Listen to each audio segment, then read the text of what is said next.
கர்த்தருடைய பரிசுத்த நாமம் மகிமைப்படுவதாக. இன்று நம்முடைய தியானத்திற்காக சங்கீதம் 33. நீதிமான்களை கர்த்தருக்குள் கலிகூறுங்கள், துதி செய்வது செம்மையானவர்களுக்கு தகும். சுரமண்டலத்தினால் கர்த்தரை துதித்து 10 நரம்பு வீணையினாலும் அவரை கீர்த்தனம் பண்ணுங்கள். அவருக்கு புது பாட்டை பாடுங்கள், ஆனந்த சத்தத்துடைய வார்த்தைகளை நேர்த்தியாய் வாசியுங்கள். கர்த்தருடைய வார்த்தை உத்தமமும் அவருடைய செய்கைகள் எல்லாம் சத்தியமாக இருக்கிறது.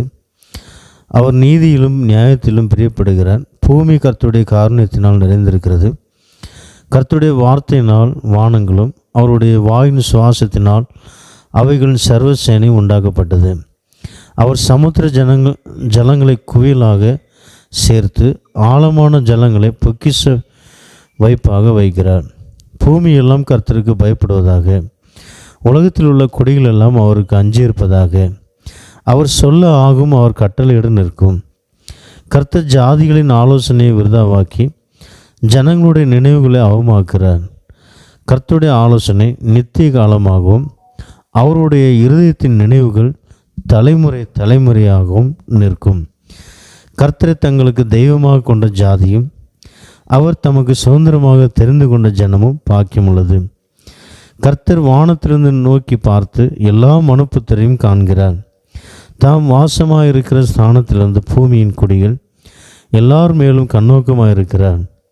அவர்களுடைய இருதயங்களை எல்லாம் அவர் உருவாக்கி அவர்கள் செய்கைகளை எல்லாம் கவனித்திருக்கிறார். எந்த ராஜாவும் தன் சேனையின் மிகுதியால் ரட்சிக்கப்படான். சௌரியவானும் தன் பலத்தின் மிகுதியால் தப்பான். ரட்சிக்கிறதற்கு குதிரை விருதா, அது தன் மிகுந்த வீரியத்தால் தப்புகையாது. தமக்கு பயந்து தமது கிருபைக்கு காத்திருக்கிறவர்களின் ஆத்துமாக்களை மரணத்திற்கு விலக்கி விடுவிக்கவும் பஞ்சத்தில் அவர்களை உயிரோடு காக்கவும் கர்த்தருடைய கண் அவர்கள் மேல் நோக்கமாக இருக்கிறது. நம்முடைய ஆத்துமா கர்த்தருக்கு காத்திருக்கிறது. அவரே நமக்கு துணையும் நமக்கு கேடகமானவர். அவருடைய பரிசுத்த நாமத்தை நாம் நம்பியிருக்கிறபடியால் நம்முடைய இருதயம் அவருக்குள் கலிகூறும். கர்த்தாவே, நாங்கள் உம்மை நம்பியிருக்கிறபடியே உமது கிருபை எங்கள் மேல் இருப்பதாக. ஆமேன். இன்று அதில் நாம் தியானத்திற்காக எடுத்துக்கொள்ள வேண்டிய வசனம் சங்கீதம் 33, 18, 19. தமக்கு பயந்து தமது கிருபைக்கு காத்திருக்கிறவர்களின் ஆத்துமாக்களை மரணத்திற்கு விலக்கி விடுவிக்கவும். இதில் சொல்லப்பட்ட வார்த்தை கர்த்தருடைய நாமத்துக்கு பயந்திருக்கிற அல்லது கர்த்தருக்கு பயந்திருக்கிற ஒவ்வொருத்தருடைய ஆத்மாவையும் மரணத்துக்கு விலக்கி விடுவிக்கவும் அவர் வல்லமையுள்ளவராக இருக்கிறார்.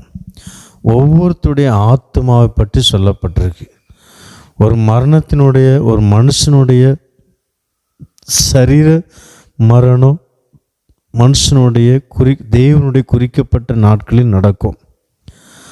ஆனால் அதற்கு முன்னாடி மரணம் வந்தாலும் ஆண்டவர் அது வராதபடி தடை செய்வார்.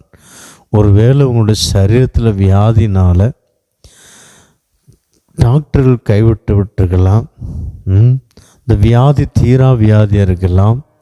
அந்த வியாதியை பார்த்து என்னுடைய ஆயுசு நாட்கள் குறைந்து விடும் என்று நீங்கள் கவலைப்பட்டு கொண்டிருக்கலாம். அப்படி அல்ல.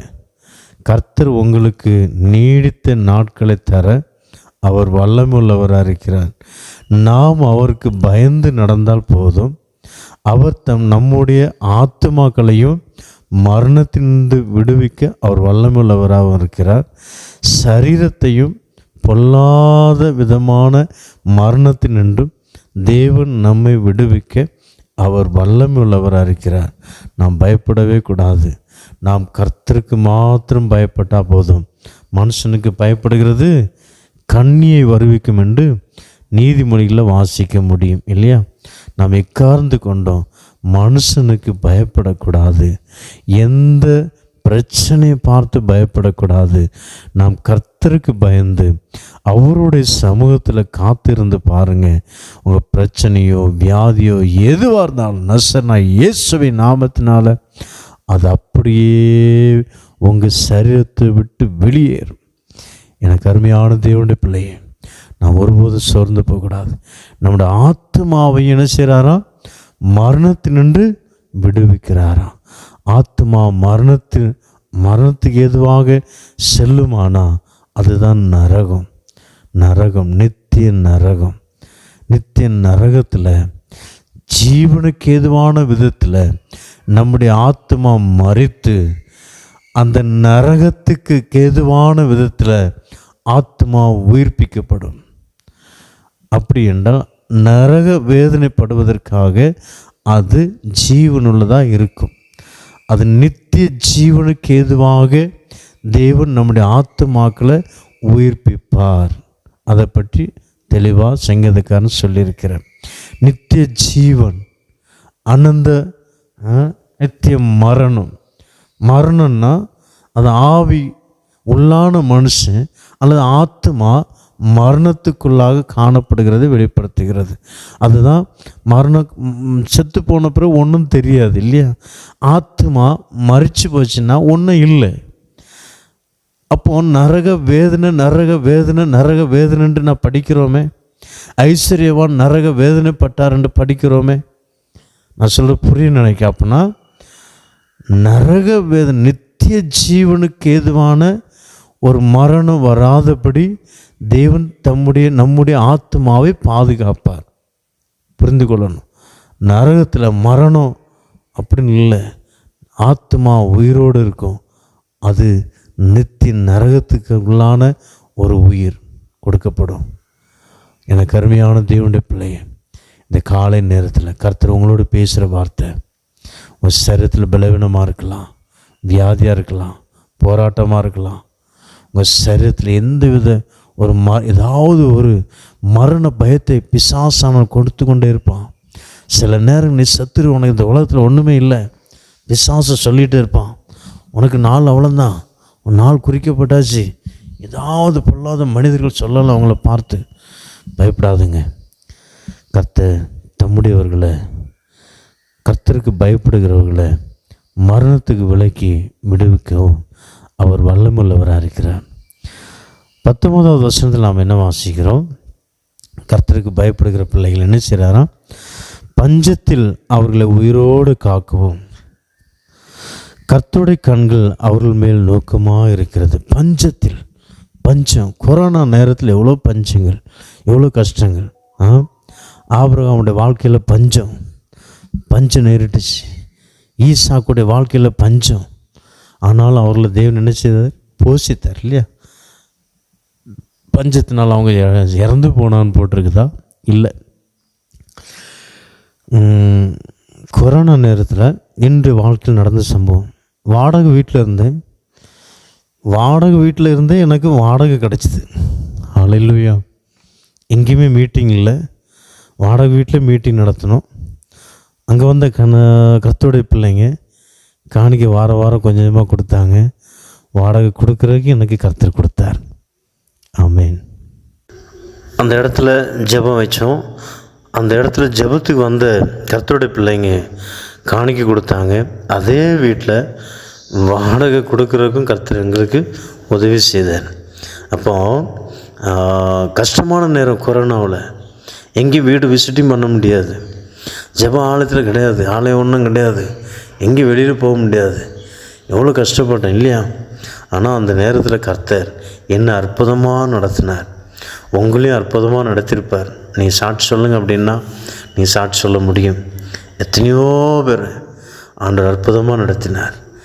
எனக்கு அருமையான தேவனுடைய பிள்ளைங்க. அதே போல் பஞ்சம், எவ்வளோ பெரிய கொடிதான பஞ்சம் வரட்டும், நாம் அவருக்கு பயப்படுவோமானால் பஞ்சத்தில் திருப்தியாக தேவன் போஷிக்க, சம்பூர்ணமாக அவர் போஷித்து திருப்தியாக நடத்த அவர் வல்லமுள்ளவராக இருக்கிறார். எனக்கு அருமையான தேவனுடைய பிள்ளை, நாம் பயப்பட வேண்டாம். கர்த்தருக்கு மாத்திரம் பயந்து நடப்போம். கண்களை மூடுவோம், ஜெபிப்போம். சர்வ வல்லமுள்ள பிதாவையும் நன்றியோடு ஸ்தோத்திரிக்கிறோம். நீ நல்லவர், நேற்றும் என்று மாறாத தேவனாக இருந்து அப்பா அந்த அதிகாலை நேரத்தில் நம்முடைய வார்த்தை கேட்க உதவி செய்து கர்த்தருக்கு பயப்படுகிறவர்களின் ஆத்மாவை மரணத்தினின்று விடுவிக்கிறேன், பஞ்சத்திலும் அவர்களை விடுவிக்கிறேன். அப்பா உம்முடைய கண்கள் நீதிமான் மேல் நோக்கமாக இருக்கிறதப்பா. உமக்கு பயப்படுகிற பிள்ளைகள் மேல் ஆண்டவரே நீர் உம்முடைய கண்களை பதித்து வைத்து பார்த்து கொண்டே இருக்கிறீங்கப்பா. எந்தவித பஞ்சத்தினாலும் என் பிள்ளைகள் அழிந்து விடக்கூடாது. எந்தவித பொல்லாத வாதை வியாதி பொல்லாத ஆபத்து விபத்துகளினால் என் பிள்ளைகளுக்கு எதுவும் சேதங்கள் வரக்கூடாது, திடீர் மரணம் ஏற்படக்கூடாது என்று நீர் பார்த்து கவனமாக இருக்கிறீங்கப்பா. தமக்கு பயந்தவர்களை பாதுகாக்கும்படியாக தம்முடைய தூதரில் கூட நீ கட்டளையிட்டிருக்கிறீங்கப்பா. உமக்கு நன்றி செலுத்துகிறோம் ஆண்டவரே. இந்த வார்த்தையின் மட்டும் பிள்ளைகளை பாதுகாத்தரலாம். மனுஷனுக்கல்ல கர்த்தருக்கே பயந்து, ஜீவனுள்ள தேவனுக்கே பயந்து, இயேசுக்கே பயந்து நடக்க எங்கள் ஒவ்வொருத்தருக்கும் உதவி செய்யும், ஆசீர்வாதமாக நடத்தும். எத்தனையோ குடும்பங்கள் பஞ்சங்கள், பலவீனங்கள், வியாதிகள், மரணம், பயம், போராட்டம் எல்லாம் மாற்றி அப்புறப்படுத்தும்படியாக நாங்கள் செபிக்கிறோம் அப்போ. அந்த காலை நேரத்தில் நம்முடைய சமத்தில் வருகிற மறுபடியுமாக பிரயாணப்படுகிற ஒவ்வொரு விசுவாசிகளும் ஒவ்வொரு ஊழியக்காரங்களும் பாதுகாத்து கொள்ளும். தேவ சமூகம் கூட இருக்கட்டும். எல்லா ஆபத்து விபத்துகளும் விலைக்கு காத்துக்கொள்ளும். வியாதியாக பலவீனமாக இருக்கிற ஒவ்வொருத்தருக்காக ஜெபிக்கிறோம். எல்லா மனுகுலத்துக்காக ஜெபிக்கிறோம். எல்லா மனுகுலத்துக்கும் ஆண்டவரே சுகத்தை கொடும். வசனத்தை அனுப்பி அவர்களை குணமாக்கி என்று பார்க்கிறோம். ஊழியருடைய சுகத்தை விரும்புகிற தேவன் என்று பார்க்கிறோம் அப்போ. அவனுடைய வசனம் தீவிரமாக செல்லுகிறது என்று பார்க்கிறோம். இயேசுவின் நாமத்தினால் சுகத்தை கட்டளையிடுவீராக இந்த நேரத்தில் அப்பா. சோத்திரம். உடைய நாமம் மகிமைப்படட்டும். பலவீனங்கள் மாறட்டும். சமாதானம் இல்லாமல் இருக்கிற ஒவ்வொரு குடும்பங்களிலும் தெய்வீக சமாதானத்தினால் நிறைத்து வழிநடத்துங்கப்பா.